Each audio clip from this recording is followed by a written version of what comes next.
this experiential learning journey since 1961 in the field of education, you have come across many students and educationalists.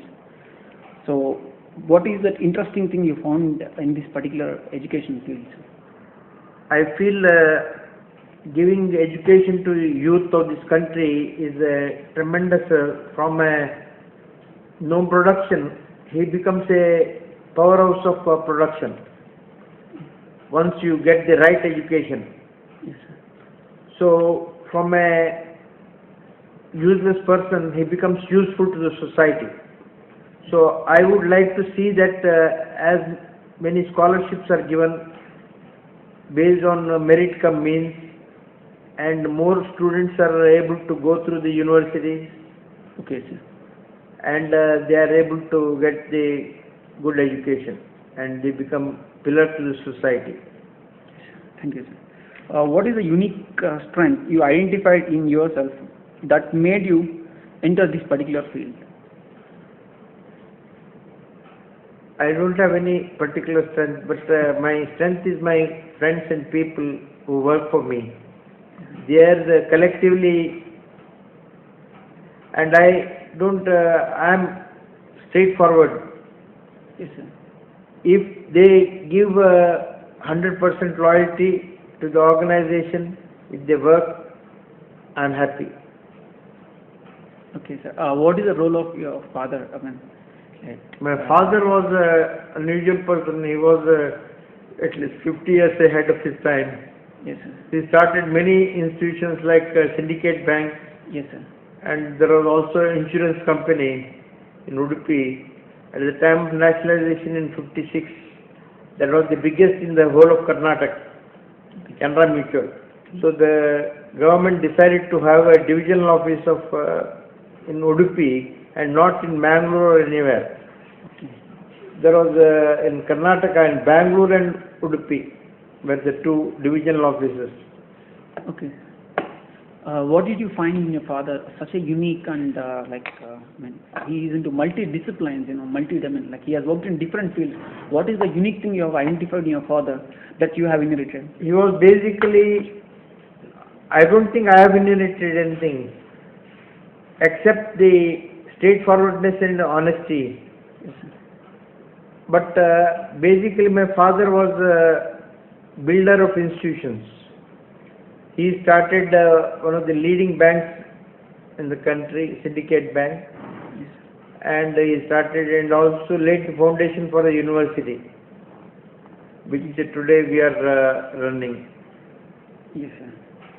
What is the best quality of Manipal institution that had made Manipal like this empire? In fact, empire in the field of education. Basically, we are straightforward. We would like students to be given if they pay anything, they must get the value for their payment. Yes. So basically, students are our customers, and students get the full return for their whatever they pay. Yes, sure. If we trace back to the roots of Manipal, it trace back to 1942 with a humble primary school with one teacher, from one teacher to thousands of teachers, and one school to a university. How do you see this progress? How do you plan this progress? From your father. It was not planned as such. Okay. It just came in the natural course. My father started, as I said, he was the builder of institutions. He started the Academy of General Education and the medical college and all that. Yes. And towards the end of his life, he wrote to Morarji Desai, the then Prime Minister, saying that whether it can be converted into university. But that dream came after 10, 15 years later.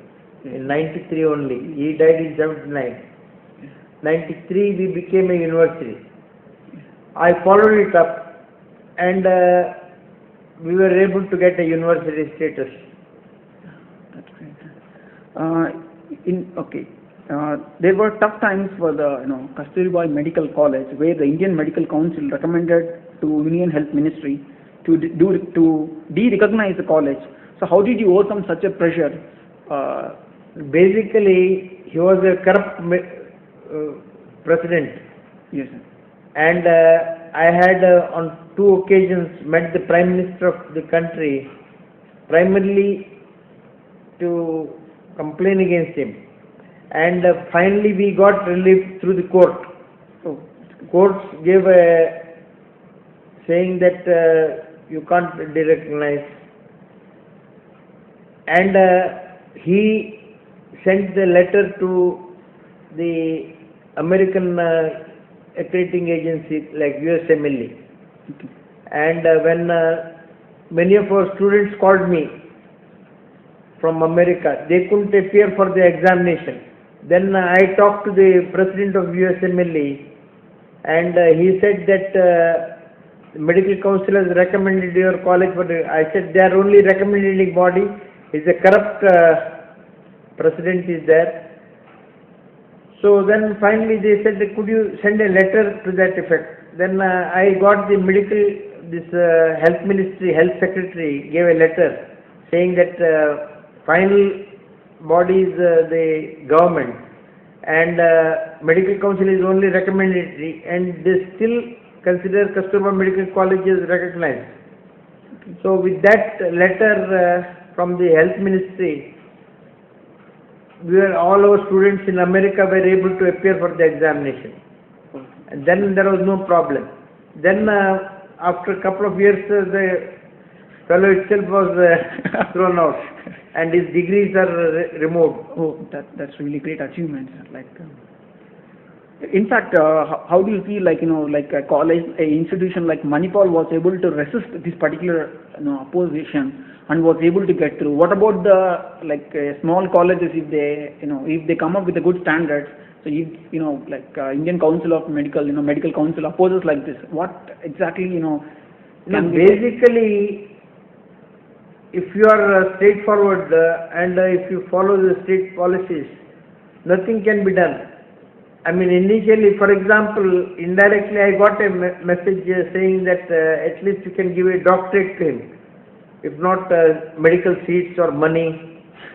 But forcibly it came to me. I said, if I give doctorate to him, my credibility will be lost. He is a most corrupt man. Doctorate and corruption we can give him. For sure, sir. I think the number of doctorates will increase in India if you start giving the doctorate to corrupt people. Yeah. You have seen the education system before independence, in fact, until now, and this education system has underwent many changes. So, do you think this particular journey of the education system from then till now, is it in a progressive path? Basically, I feel the British government was more honest than the present government. Our politicians are more corrupt than the British government. Though they may be, I am not saying that it is better to have a British rule, but we have got justice through many times through the courts. But I feel ever since independence, number of the governments have come, and they have ultimately, if they are corrupt, it goes in the next election. But it takes time. You must have patience. All we need is patience in our country. Yeah. And our people do have a lot of patience to bear, this particular, ongoing corruption, many years, in fact. Yes, sir. Regarding, there is a saying that education is manifestation of perfection already in man. So, if we observe the university's working style, so do you think, are they in the same process of, because we don't see a lot of students getting into research field or, constituting for the growth of country, or there is no proper, entrepreneurship support, for this particular, the university students? No, basically, I think we have to have a university without much of regulation. But as long as they do a good work, the government must encourage. Okay. But today what is happening is the university grant, all the regulators, they restrict, they don't want you to grow. Okay. But after some time, the regulators, they are corrupt and they have been behind bars. Now I have seen AICT chairman, Medical Council of India chairman, Dental Council of India chairman, they are all behind bars. But we continue as an institution. Okay, sir, these people are being put behind the bars, that's good. But during their tenure, the amount of damage done to this, the youth, so is absolutely, It takes, huge. in a democracy, it takes time before corrupt people can be, there is a process. Otherwise, everybody could be corrupt. Yes. But suppose I don't like a man, I can call him corrupt. Okay. But that doesn't mean he is corrupt. Whether he is corrupt or not, the society will decide. But it takes time. So, therefore, some of the corrupt people may continue for a while. But ultimately, when majority of the people decide he is corrupt and the process it makes him corrupt and all that, and then he is put behind bars. It may take several years before he is thrown out. Okay, sir. But the amount of damage, that will, during that particular corrupt person, That is the price we pay for democracy.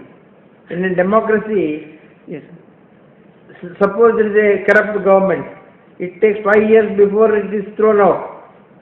In the next election, if proper honest people are standing in the election and they project properly the wrong things that the previous government was doing, they may be thrown out.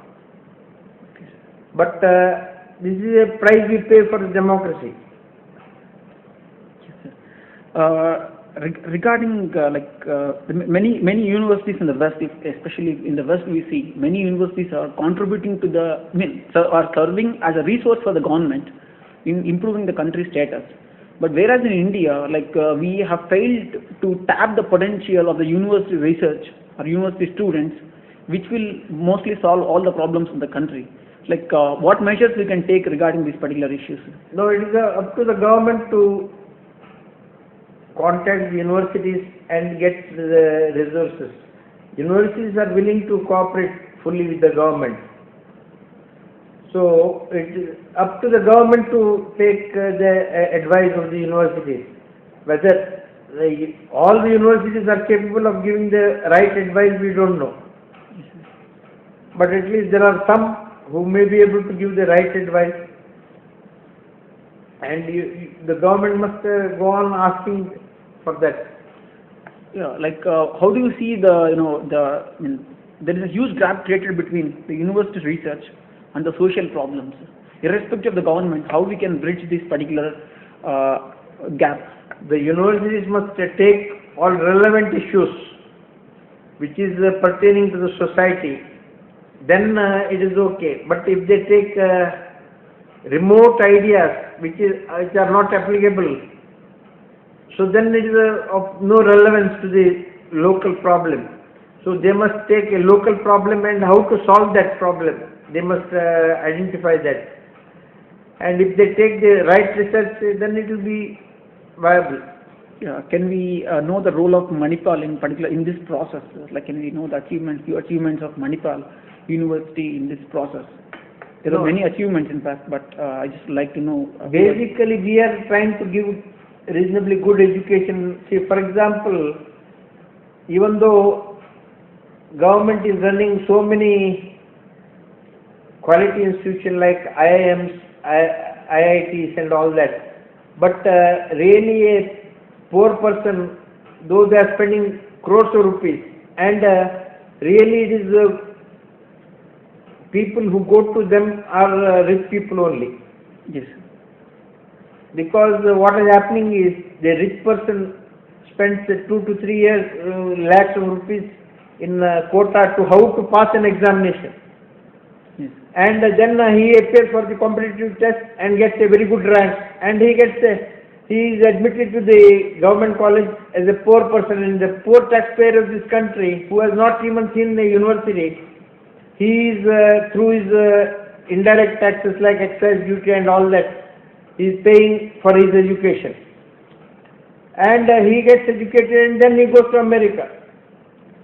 So instead of that, what the government must do is, in fact, there was a couple of years back, there was a survey, All India Institute, 70% of the people in All India Institute, their children are, the parents' income is more than 75,000 rupees a month. And there they are admitted, in fact, here when we take the actual cost of education. And our cost of education is less than All India Institute. Yes, sir. But in All India Institute, he is a poor man's son who is admitted. Here is a rich man's son because he is paying the fees. Yes, sir. So therefore, what the government must do is, they must give education at cost, but give scholarships. And see, for example, American government, the entire youth of America was given a loan scholarship. Suppose he gets into any college of his choice, he can go to any bank and get a loan. And the American president is the guarantor for that loan because he considers youth as the asset of the country. So that youth is given the right education, and then he may pass out from Harvard. Harvard's fees may be 30,000, 40,000. And then everything is given by the bank. And after passing, he can in progress. And in America, what is there is even suppose he doesn't give the loan back. One message, he can't even get a credit card, he can't get a loan, he can't start his society in the society anywhere. So therefore it is very difficult for him to continue. So therefore most of them, 99.9% of them honor the loan. In fact, when I remember when our college was not even university, in the engineering college, there was one person, his father was selling betel leaves. He got admission, he first passed in high school. He came to me for a peon's job.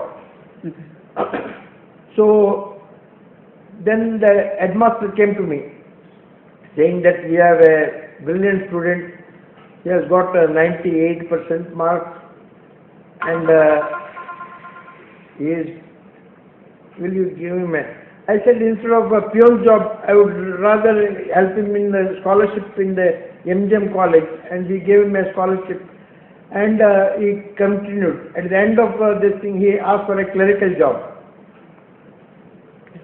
Though he got admission in Suratkal, which is maintained by the taxpayer, crores of rupees are spent, but he didn't have money enough to go to reach Suratkal, leave alone paying the hostel and all that. Though later on he may get the assistance, but first to join he has to pay some 500 or 600 rupees. Yeah, he didn't have any money. Okay. So I told him that we can give him a admission and everything will be a loan. And after passing every year of his service to the institution, 1/10 is written off. So he was agreeable for anything. Then I gave him a scholarship, loan scholarship in our MIT. He joined the MIT, and at the end of 5 years he joined the engineering college. Okay. And in 3 years he got, there was a world university in Hawaii, University of Hawaii, they asked for scholarships. Okay. And he was one among the people who was selected. Now, but for our institution, he wouldn't have even got that scholarship. So he applied and he got it, and then he said that he wants to go to Hawaii. And we said that even for his travel and all that, though they paid, whatever expenditure you incur there, we will be willing to pay. But afterwards he has to serve our institution. Yeah. He was agreeable for anything. Within 3 years he got a seat in PhD and he repaid the entire loan what we had paid for his education and all that, and he joined as a staff. Then he came to India and he was the first director of Indian Oceanography Institute at Goa. Oh, okay. Now, but for our institution, such poor people couldn't have. Now, this year I have admitted even my driver, even suppose he gets a seat in Bangalore, he can't go to Bangalore to travel to Bangalore and again paying the hostel and all that. He is impossible for him to. Yes, sir. So he got on merit here. So, but we have introduced a scheme called merit cum means. If his parents' income is very high, he gets 10%. Okay. If parents' income is very low, he gets 100%. Oh, that's good, sir. So, like, how can we port these particular schemes into at a governmental level? Is it possible in our country? The government must give in all IITs and all that in government institutions, they must give merit cum means policy. And whatever, in fact, we are not policemen here. Whatever the income that is in your PAN card, Yeah. or what you have filed in the income tax, the family income, that card, in fact, we have seen many people who go to the government colleges, they come in the car, but they pay some 50 rupees to the Tahsildar and get a poor certificate. Yeah. That is poor. Low income certificate. Low income. And they get scholarship there. Yeah. Yes, sir. So we feel, whereas we would like to, in fact, we had earlier, one of our trustees, he wanted a scholarship. I agreed. 5% of our seats are on scholarship. Then one day, when going to Delhi, our registrar was traveling in the economy. Okay. And twins, both of them, they had spent 1 lakh, 3 to 4 lakhs rupees to pass a entrance examination. They had gone to Kota for an examination and then appeared for our test. And he got very high rank. They are identical twins from a billionaire in Calcutta. Both of them got seat. They got free ship. Oh, okay, sir. And then I said, I told our registrar, we will make it from next year onwards, merit cum means. Yeah. If the father's income is very high, we will recognize the merit. Yes. But we will give him less. Similarly, in the engineering college, there was one person who got a complete scholarship. And he was arguing with his mother, you have not spent anything on my education, why not you spend that money for buying a scooter? Okay. So, we were trying to make it, we have now already introduced a merit cum means scholarship. Yes, sure.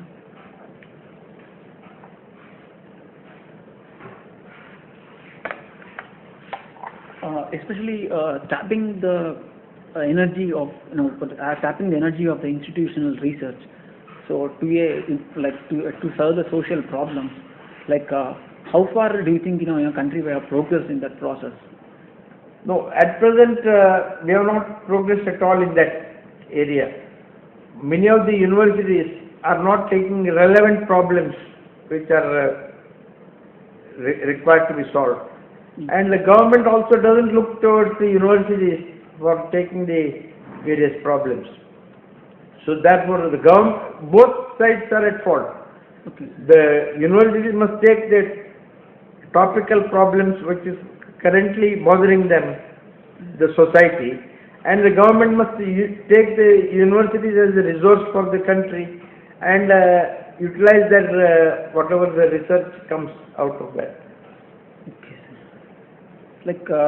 India as a nation, what steps it has to take to be on par with West in the field of research? What steps we have to take, sir? Basically, I feel our government have to be little proactive. If our governments are proactive, then more quality institutions will come out, and more students will get better education and all that. And today, if you think that there are 1 billion mouths to feed, any country will be, even America will be a poor country. Yes. But if you think there are 1 billion pairs of hands to work, we can be a rich country. Yes. So we have to think that we have a large resource in the youth of this country. But provided they are given the right education and they are made productive. So towards that, universities must play important role, and the government must also be proactive. How do you see that, the privatization of education sector? Do you think, like if you leave that, the government is corrupt or not, if you generally take it, so privatizing the education sector and the health sector, how do you see it? Is it a secure way? Because if say that, government runs the education sector and the private sector, so it can channelize the universities or health sectors in such a way that it benefits the country. Now, government can also run the institutions from the taxpayers' money, and the private also you must encourage. There may be some fools who may like to run education institutions, but don't allow them to commercialize it. Yeah, yes, sir. So they must see, today what is happening is, there are many institutions. In fact, when our lawyer asked us to form an association of private institutions, I was not able to find a right, because most of them were very corrupt. Yes, sir.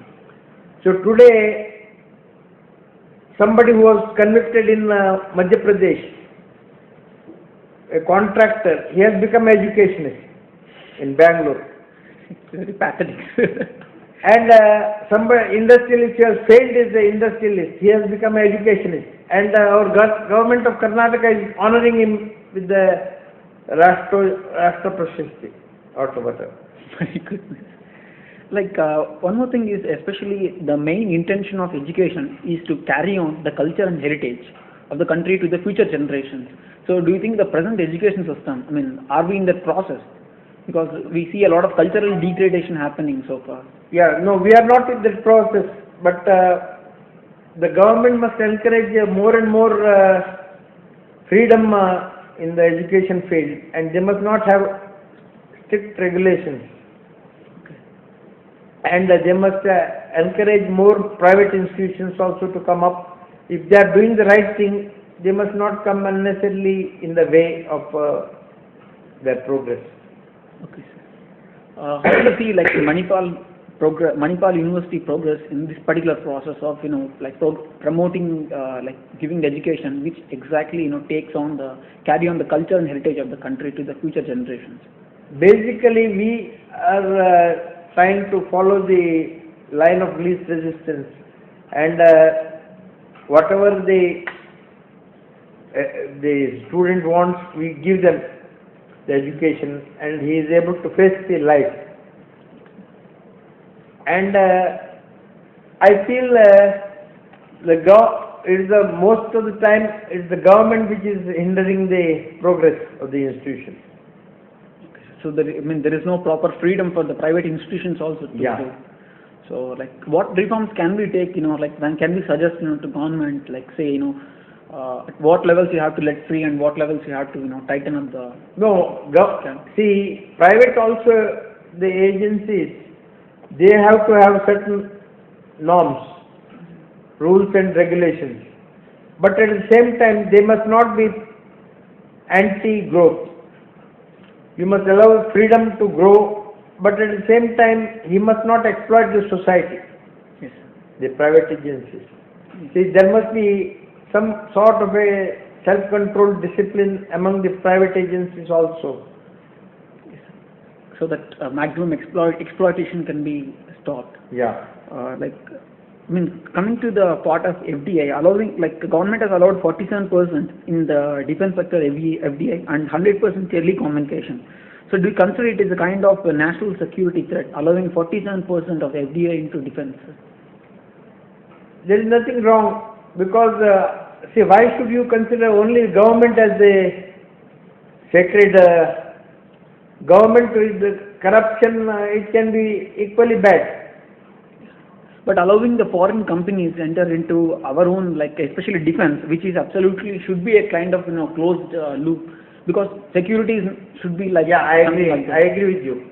Yes, sir. So the government must not allow the foreign this thing for defense. Yes, sir, because it will be, what I feel, what exactly I feel is, after interviewing many people in the defense sector and all, what I feel is something, it's appearing to me like a kind of, top secret and bottom open. Yeah. Because, top we say that, it's a top-notch security center, DRDO or whatever it is, but allowing 47%, foreign companies into DRDO or whatever it is, it's something like bottom open completely. Yeah. The top stake is security. Yeah. So, and how do you see that, this allowing of FDI into like major sectors of earning, is it not like killing the young entrepreneurship or creating unnecessary competition, sir? No. See, what you must do is everything being equal, the same set of rules must be applicable to the foreign universities as well as the Indian universities. If our regulations are there, no foreign university will come to India. Okay. Even though we have thrown open the doors, very few universities. But if suppose Oxford comes here, will come with a garland, yes, and for me they will put a lot of restrictions. Yes. That is wrong. Yes. If the same set of rules are applicable to Oxford and me, fine.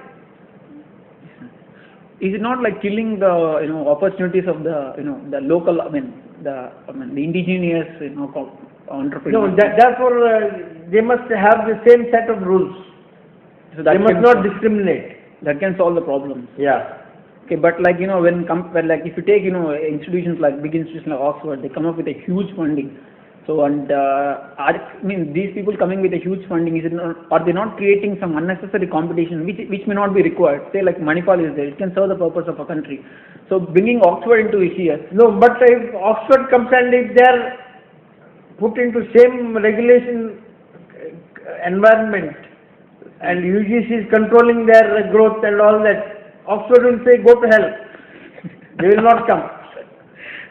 But these people may have a different set of rules for them and a different set of rules for us. Yeah, that's what we can see. The foreign companies operating in India do have the same situation over there. They have enough freedom where our Indian companies don't have enough freedom to operate. Yeah. Like, how do you see? How do you see the environment for the young entrepreneurs in India? Like, say, upcoming entrepreneurs. Say, like me. We have started a magazine or something. How do you see the platform existing? So in India, the opportunities are there plenty, but the government is interfering in everything. Government must least interfere because they don't have the competence.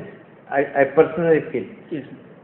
So then the government which is least interfering is the best government.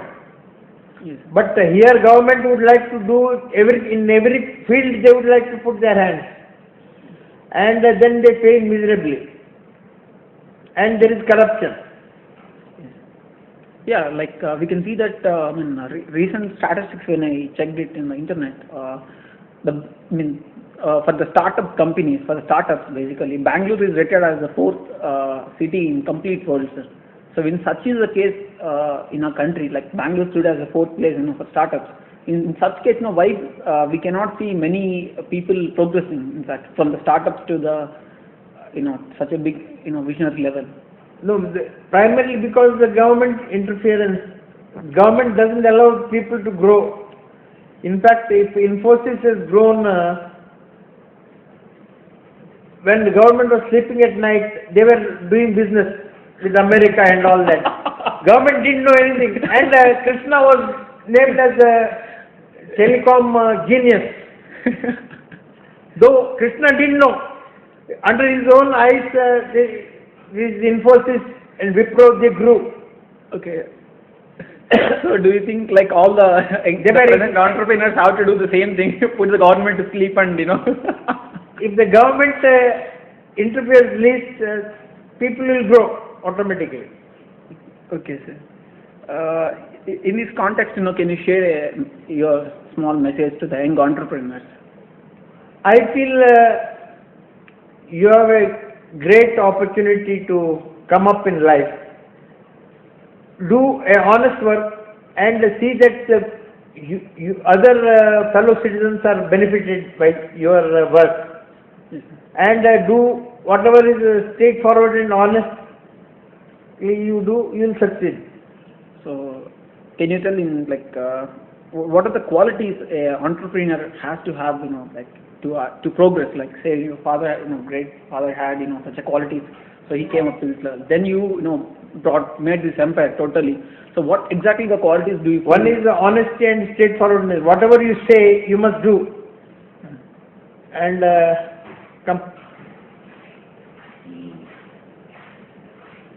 see, you must be straightforward and honest with whatever is. He is from Voice of Bharat.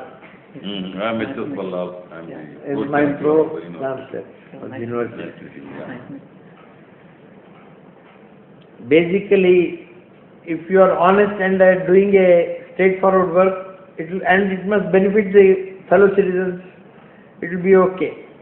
Okay, sir. Especially in your family, Manipal Pai's family has created a trend in the field of education. In fact, so we can see that a good family structure, a good family structure will give a good citizens for the country. No, I would say that Manipal family, it is basically people who have like-minded people who have joined together, have worked with Dr. Padma Pai and started this institution, and we are successors. Not necessarily as I am not necessarily succeeding my father. I have the right attitude towards the building an institution. Therefore, I feel I deserve to continue. Okay, sir. And like-minded people from different families, they have joined me and helping to build this institution into a great institution. Okay, sir. Thank you. So what will be your message to the students in the present situation? Whatever you do a good work and honest work, you will succeed. That will be the perfect. Thank you, sir. Especially in your case, if you see the awards you got, especially Chanakya Award, Padma Bhushan Award, and many awards like a Young Entrepreneur Award, name it not, every award, explores a different dimension in you, sir. In fact, how are you able to maintain these many dimensions, in fact? No, basically it is not award for me. It is award for our entire team. See, because collectively we have been able to do some good work, and the government is able to see, and various agencies, they have recognized us as important. We have succeeded in, and as symbolic, they may select me. But I don't think that I deserve. It is our entire team that they have got. Yeah, definitely, sir. Manipal University deserve this particular award. In fact, what award came is very less. In fact, I can see that. No, but awards will come. It's great, but you have to do good work. That should not be missing. Yeah. So, it's a personal question. When you saw our magazine for the first time, when you saw our journal, so how did you feel about it? Are we? Yeah. No. How did you feel? In a first look, how did you feel that about this journal? It was good, but so many journals come, but ultimately perseverance and this thing is very difficult. Yes, sir. Continuing, because so many journals come for a few years and then close the shop. Yes, sir. That do happen, in fact. So, in fact, we have started this journey, especially something, the vision which I had, something close vision, in fact. Initially, what we did is, we all the young researchers, who were writing good research articles and doing research on various issues. We approached every media. So they said, we have our own writers to write in the newspapers. We don't need your news, and we don't read your research. So that made us, put if this is a situation for us, that will be the same situation for all people. Yeah. So in order to bring out, everybody's research, irrespective of, whether they are in a high class or a low class. So that's the reason why we have started this journal, sir, in fact. Yeah. So but continuing will be difficult unless you have a lot of financial support. So can you suggest something how to run this loop of, finance or any No, suggestions? one thing is you must have an inherent strength to continue for long.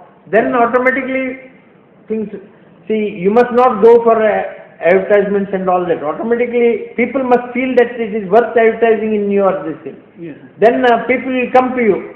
Yes, sir. Then you can charge, and that way it will go on. Yeah, in fact, we have stopped advertisements in our journals. In fact, we said it's a research journal where we discuss about serious topics. There is no place for advertisements. To such extent, we have went and we asked, like, if you want to advertise, we can advertise for our events, like what do we conduct. So that's what our journey is. So thanks a lot for your interest, sir, because it's been a very pleasure meeting you and having your experience. In fact, for us, progress of our journal is very valuable. Thank you.